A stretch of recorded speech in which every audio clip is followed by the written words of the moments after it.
Hey everyone, Randy here for Go Midwest Fishing. If you remember a few months back, I did a review of a Ruko drone. So one right here. Well, it turns out Ruko makes more than just drones. And today, we're going to do a little review of the Ruko R299 portable power station. Now, I've actually been wanting one of these for a while. I do a lot of off-grid camping, and once a year I take a canoe down a river for 2 days and I just camp on the shores. I'm sleeping in a tent. I need something to charge my phones, my cameras, blow up my air mattresses, that kind of thing. I think this thing would be perfect. So let's test it out and plug a few things in and see how it works. All right, show you some of the features here. Got a little close-up recording on my phone here so you can see exactly what's going on. Nice little design, nice compact design. What I really like, right on the top, it's got a wireless charging station, so you just set your phone on top of there. It'll wirelessly charge. To turn this on, you got an on-off button. Has a nice little display here, tells you how much. Right here we got 96% remaining, and it tells you USB out 0 watts and DC out 0 watts. And if you push the AC button here, now you got AC out. On this side, you have one 110 volt AC outlet. Now you also got your 12 volt power outlet right there, and a couple 12 volt 5 amp ones down here. This one's a 10 amp. I don't have any cords that'll fit in here right now, but they do have 3 USB A's, 1 USB C, and then you have your inputs. So in order to charge this thing back up, you can just plug it right into your wall, plug it right into here. You also got a car adapter. You can just plug it into your outlet. It looks just like this in your car. And then these down here, if you want to charge it via solar, you can plug in right there. And then just one more thing, you flip it around in the back. You have a beautiful light here. In the middle button here, you just press that. It lights up. It's actually quite bright. If you press it twice, it'll blink SOS. There you go. So we'll just turn that off. So again, if you're taking this out camping, you got it in your tent, you not only have a light in here, but you can charge everything. It's a pretty convenient little package here. All right, so let's plug things in. So first of all, said they kind of made it so you can charge the drone out in the field if you need to. So here's the drone battery. Let's plug that in.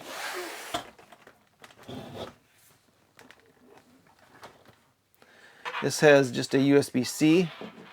So I can plug it into any of these ports as long as the end is a USB-C. All right, that's charging. And now you should be able to see here, it should tell you right there. USB out is going at 19 watts. Let's see what else we got. I have a flashlight that I like to keep charging. And do some rock hunting here soon. And these, what are they, 18650 batteries. They go to my flashlight, so I want to charge up the flashlight, so let's plug that in there.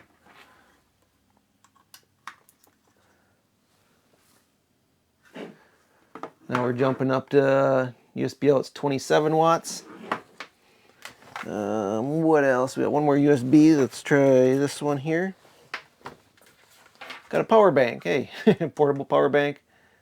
It's not quite charged up, so let's plug this in and charge it.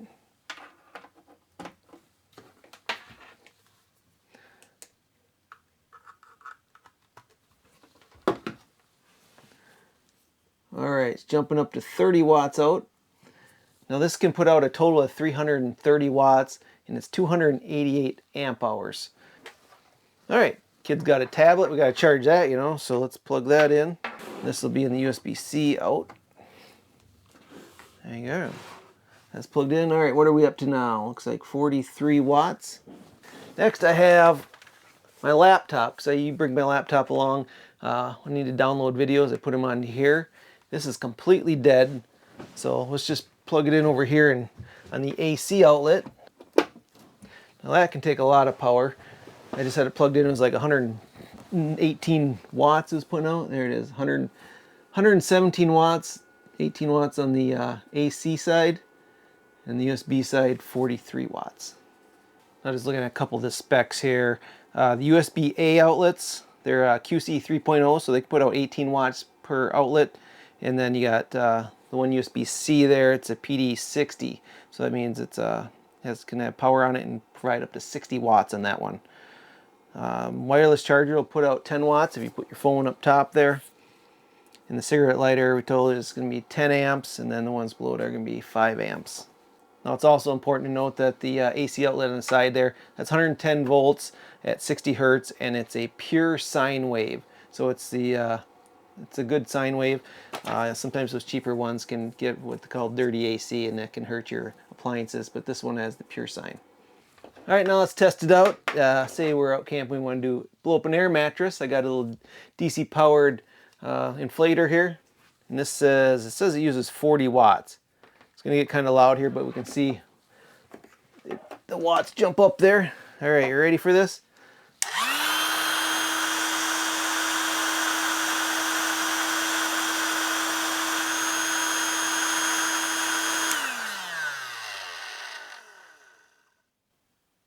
All right, so if you watch on the DC out, that's where that one goes. So let's hit it again.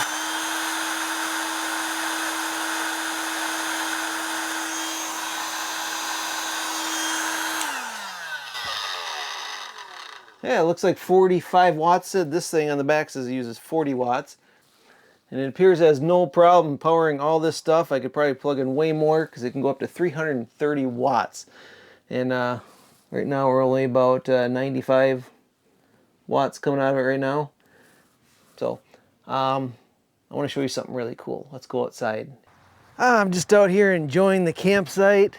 And hey, I got a 12-volt refrigerator here. Let's plug that in and see if it works. All right, she's all plugged in. I got the refrigerator part set for 39 degrees, and then I got the freezer section set at 0 degrees. And you can see right now it's just pumping out 53 watts on the DC out, so you can handle that no problem. I'm not sure exactly how long it will last because this compressor will kick on and off, so it ain't going to constantly draw that. But it would definitely work. You want a day at the beach, or you want to spend a day somewhere, bring this cooler along, just plug it in there. It should last all day. But it gets even better. Ruko also makes a portable solar panel. This here is a 200 watt foldable solar panel. Real easy to set up, and it'll plug into just about anything. So let's set this up, plug it into there, and see how much it'll charge. All right, set a pretty simple setup here. Just unfold it. Got a couple buttons there holding it on. I mean, you can just lay it flat like that if you want, or you can tilt it up.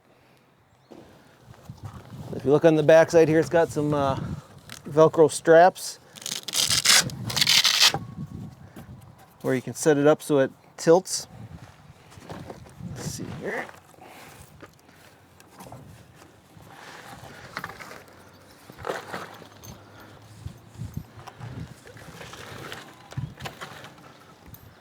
All right, this works best if the sun is 90 degrees to it, so that's why you're going to tilt it. So here's how I got it set up right now. And if we come around the back, it's got a little pouch right here where it holds all the cords. So let's pull those out.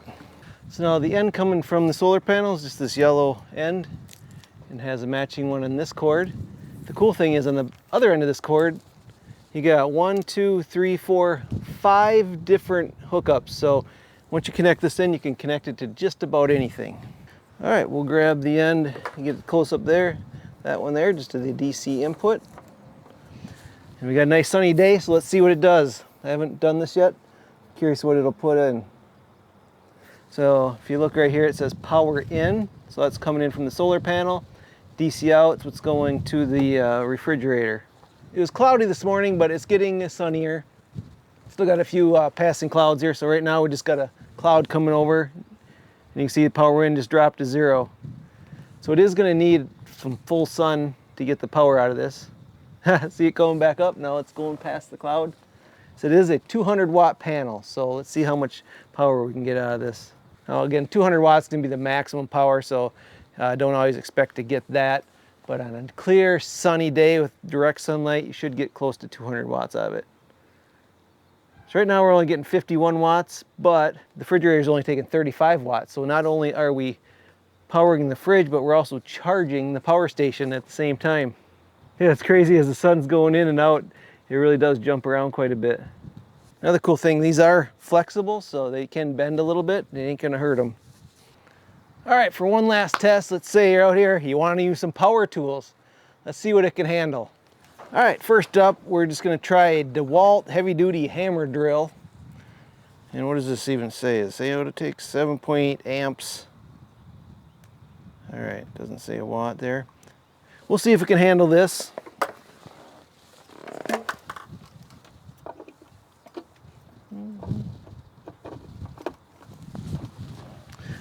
All right, turn the AC on.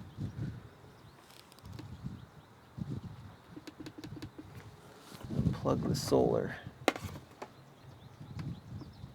All right, so that's interesting. It doesn't work with the AC output with the solar connected to it. So set it, unplug the solar panel quick. All right, let's see if it works now. You can see the AC out right there. I'll keep going faster, faster. Woo. Jumps up real quick.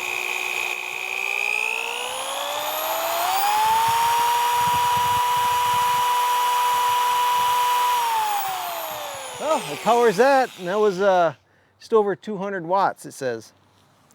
All right, so we know it can do that. Let's put in something a little heavier duty. Now it puts out 330 watts, so I'm expecting if we exceed that, it should automatically cut off and shut it down. So let's see if it does that. Next up, the angle grinder. This thing should put out more power, and it's all on or all off. So I'm sure it's gonna have that initial spike where it probably is gonna exceed its rating.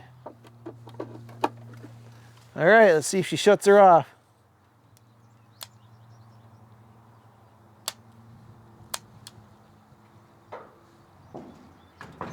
Yep, this one doesn't, oh, there it goes. Maybe this thing just doesn't work. All right, either this angle grinder doesn't work, I haven't used it in a while, or it ain't letting it work. So let me go grab something else. All right, we're back with a reciprocating saw. This thing should require lots of power, but does have a variable trigger on it. All right, so let's watch the AC output there. Woohoo, 300.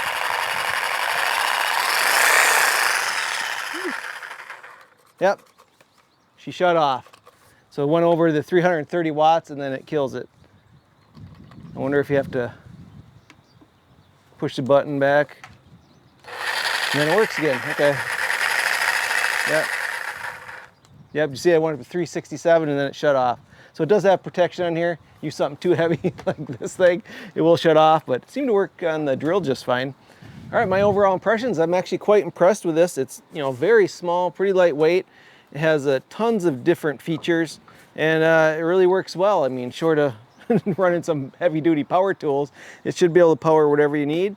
And if you grab one of these solar panels too, you can keep it charged up even when you're camping off-grid. I'll definitely be taking this on my next camping trip, so hope you enjoyed this review, and we'll see you on the next video. Thanks so much for watching.